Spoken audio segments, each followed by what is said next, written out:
ఇదివరకు ఇట్లాంటి కాదు, ఈసారి తేడా పాడా చేస్తే మా టార్పెడోలతోటి మేము అటాక్ చేస్తాం. ఎందుకంటే రష్యా సముద్ర గర్భంలో రష్యాకున్న టెక్నాలజీని ఇంతవరకు ఎవరు బీట్ చేసిన పరిస్థితి లేదు. ఈవెన్ చైనా కూడా ఒక అడుగు వెనకే ఉంది వాళ్ళ ఆ స్పైయింగ్ అనేది సబ్మెరైన్ ద్వారా.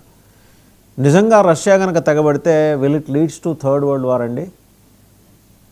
రష్యా సంయమనం పాటిస్తోంది కానీ తెగేదాకా వస్తే అనుమానం లేదండి. ఆల్రెడీ రష్యా ఏముంది, ఇంటర్నేషనల్ వాటర్స్ లో మా షిప్స్ ని ఆపారంటే that tantamounts to war against us. మేము అట్లాంటప్పుడు న్యూక్లియర్ నాన్ ప్రాలిఫరేషన్ ని మాత్రం వైలేట్ చేయాల్సి వస్తుంది. మాకు ఆ పవర్ ఉంది అని అన్నారు క్లియర్ గా. మాకు రైట్ ఉంది అన్నారు, పవర్ కాదు, మాకు రైట్ ఉందని క్లియర్ గా అన్నారు వాళ్ళు. రష్యన్ డిఫెన్స్ మినిస్టర్ లేకపోతే ఎక్స్టర్నల్ అఫైర్స్ మినిస్టర్ అన్నాడు మొన్ననే అన్నాడు అన్నమాట. And that is right. వాళ్ళ షిప్ ని ఆపే, ఇంటర్నేషనల్ వాటర్ లో ఆపే హక్కు ఎవరికి లేదు, ఎవరి షిప్ ని ఆపే హక్కు లేదు. సో ఐఎమ్ షూర్ వెనకాల బ్యాక్ అండ్ ఎందుకు ఇంటర్నేషనల్ మీడియాలో స్టేట్మెంట్స్ ఇంకా ఎక్కువ రావట్లేదు అంటే బ్యాక్ రూమ్ పార్టీస్ నడుస్తుంటాయి, పుష్ అండ్ పుల్ నడుస్తుంది, ఎట్లా దీన్ని ఈ క్రైసిస్ రిజాల్వ్ చేయాలనేది. అట్లాంటిది ఇప్పుడు మీరు నెక్స్ట్ 2-3 months లో చూసారంటే very surely strategic missile test పెరిగిపోతాయి by all the powers. India already చేస్తుంది, చైనా చేస్తుందని రిపోర్ట్స్ ఉన్నాయి కానీ చైనా డిక్లేర్ చేయట్లేదు. Russia and America will also start doing their exercises. వాళ్ళు చేయాల్సిన అక్కర్లేదు, వాళ్ళ స్టాక్ ప్యాలే చాలా ఎక్కువ ఉంది. But their military preparations and their military activities will intensify. ఇవన్నీ ఇంటర్నేషనల్ పోస్చరింగ్ అండి. అండ్ ఇది దాడి తీస్తుందా అంటే సర్టన్లీ ఒకవేళ స్టాండ్ స్టిల్ కి వచ్చారు, చర్చలు కుదరలేదు అంటే తప్పకుండా ఇందాక అన్నట్టు నేను డామినో ఎఫెక్ట్ అనేది ఉంటుంది. ఒక బుక్స్ ఒక ర్యాక్ లో పెట్టిండి ఒకటి చూస్తే అన్ని పడినట్టు అన్ని పడతాయి గ్యారంటీగా. But in their own intelligence or in their own wisdom అది జరగదని మాత్రం నేను హోప్ చేస్తున్నానండి. ఎందుకంటే అందరికీ తెలుసు ప్రపంచ యుద్ధం వల్ల అయ్యే నష్టం ఏంటో అనేది.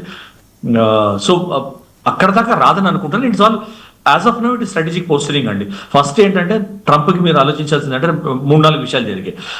ఆయన రాగానే ఏమన్నాడు, నేను ఒక ఫోన్ కాల్ తో రష్యా యుక్రెయిన్ వార్ ఆపేస్తానన్నాడు. కుదరలేదు. ఫోన్ కాల్ అయింది, మాటలు అయ్యాయి, వెనకాల నడిచాయి, ట్రేడ్ డీల్స్ నడిచాయి. వెళ్ళాడు పుటిన్, ఎక్కడికి రమ్మంటే అక్కడికి వెళ్ళాడు, అక్కడికి వెళ్ళి మాట్లాడాడు. పుటిన్ వచ్చి బాబు డీల్ అనేది నా టర్మ్స్ మీద అవుతా, నీ టర్మ్స్ మీద అవ్వదని క్లియర్ గా చెప్పేశాడు. సో పుటిన్ ఏం మెసేజ్ ఇచ్చాడు, రష్యా మీద ఎక్కి నువ్వు నోబెల్ పీస్ ప్రైజ్ తీసుకోలేవని క్లియర్ గా మెసేజ్ ఇచ్చేసాడు ఆయనకి. అక్కడ ఆయనకి కాలేదు ఒకటి. రెండోది ఇజ్రాయెల్ వార్ ఆపుతానన్నాడు. చచ్చి చెడి ఆయన ఏదో ఒకటి చేసి మొత్తం మీద నెతన్యాహు అని మాట వింటాడు కాబట్టి, నెతన్యాహు యుఎస్ఏ చాలా క్లోజ్ ఫ్రెండ్స్ కాబట్టి అది ఇజ్రాయెల్ ది వార్ కొంచెం డీల్ తీసుకొచ్చి ఆపగలిగాడు. అది కూడా దాని మీద కూడా డౌట్ ఉంది ఎన్నాళ్ళు లాస్ట్ అవుతుంది అనేది. మూడోది నోబెల్ పీస్ ప్రైజ్ రాలేదు ఆయనకి, వేరే ఇచ్చారు. ఇప్పుడు ఆవిడ హ్యాండ్ ఓవర్ చేస్తానంటుంది నాకు నోబెల్ పీస్ ప్రైజ్, చాలా బాగుంటుంది అట్లా హ్యాండ్ ఓవర్ చేస్తాను స్టేట్మెంట్ ఇస్తున్నాడు ఆయన. సో అంత డెస్పరేట్ ఉన్నాడు ఆయన నోబెల్ పీస్ ప్రైజ్ కోసం. అది. నాలుగోది ఏంటి, వెనిజులా మీద అటాక్ చేశాడు. దాని ముందర ఏం జరిగింది, గల్ఫ్ ఆఫ్ మెక్సికో రీనేమ్ చేయడానికి ట్రై చేస్తున్నాడు. గ్రీన్లాండ్ కావాలంటున్నాడు. కెనడా మా 52nd స్టేట్ అంటున్నాడు.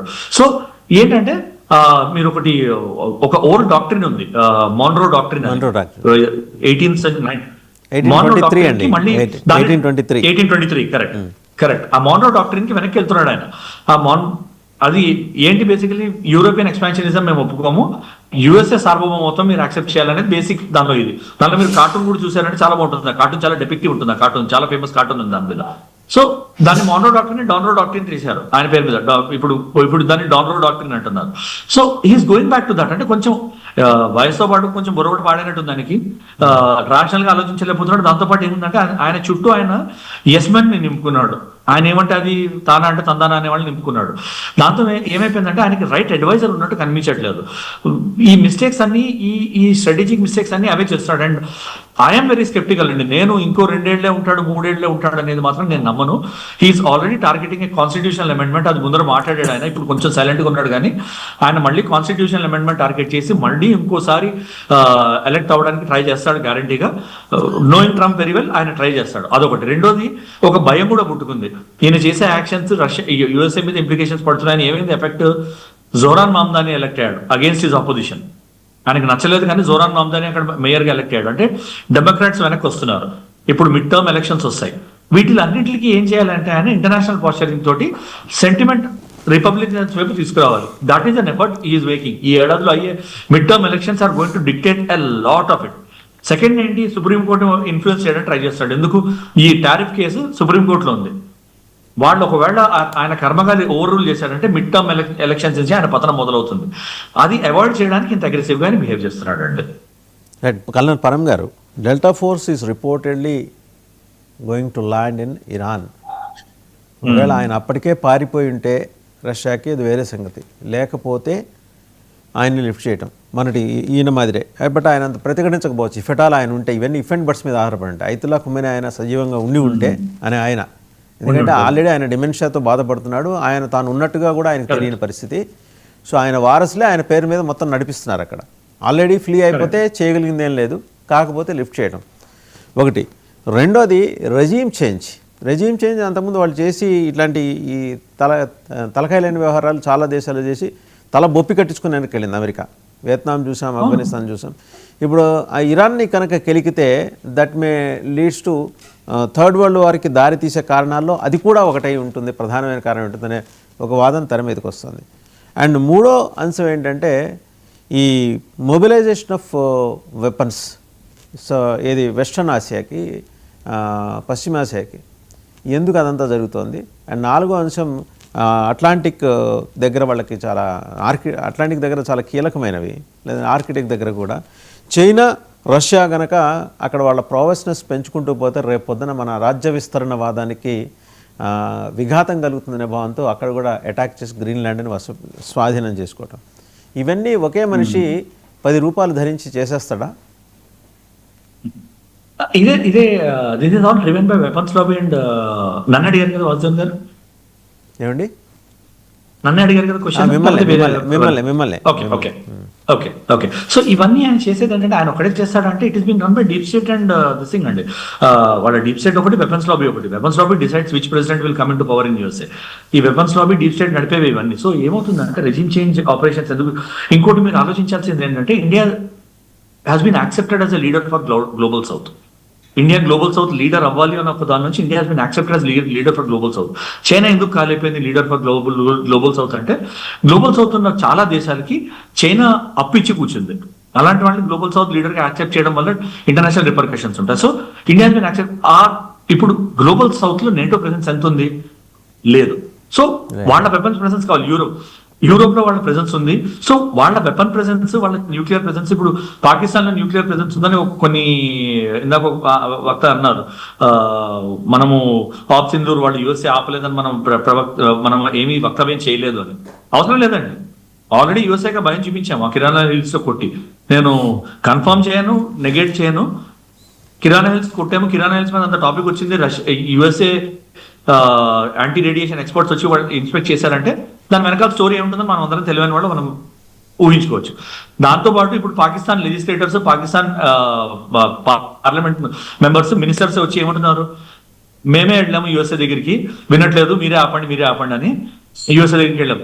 యూఎస్ఏ మనతో మాట్లాడింది, సౌదీ ప్రిన్స్ మనతో మాట్లాడింది అని చాలా క్లియర్. సౌదీ ప్రిన్స్ కూడా మాట్లాడాడు మనతో, మనకున్న మంచి రిలేషన్ తోటి సౌదీ ప్రిన్స్ కూడా మాట్లాడాడు.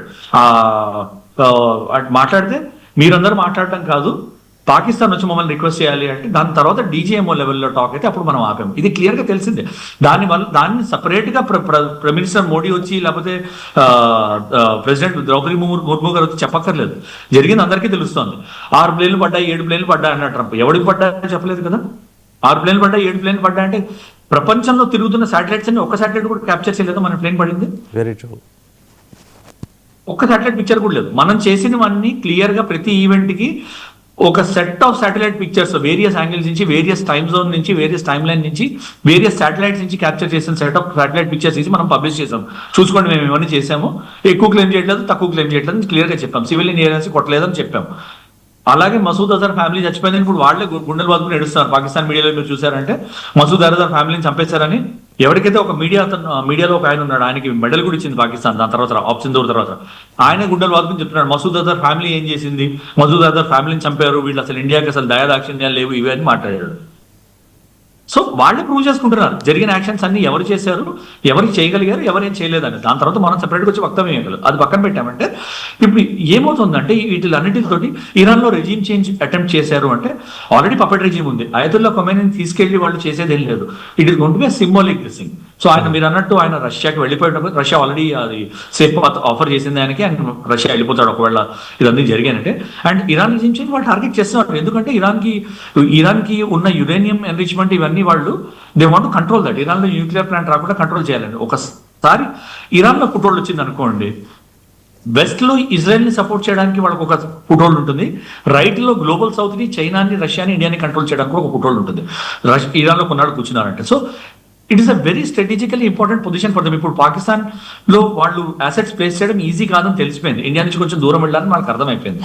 దాని పాటలో వాళ్ళు ఆఫ్ఘనిస్తాన్ లో సస్టైన్ కాలేకపోయారు.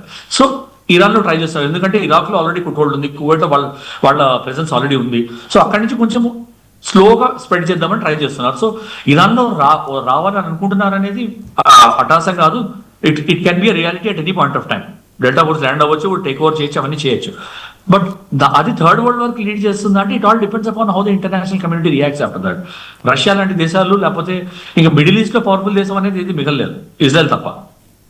లిబియాని చేంజ్ చేశారు, ఈజిప్ట్ పడిపోయింది, సో సిరియా పడిపోయింది, అన్ని ఇంకేవి పవర్ఫుల్ కంట్రీస్ అంటే మిగలలేదు. ఇరాన్, ఇరాక్ ఉంటే అవి కూడా నాశనం అయిపోయాయి.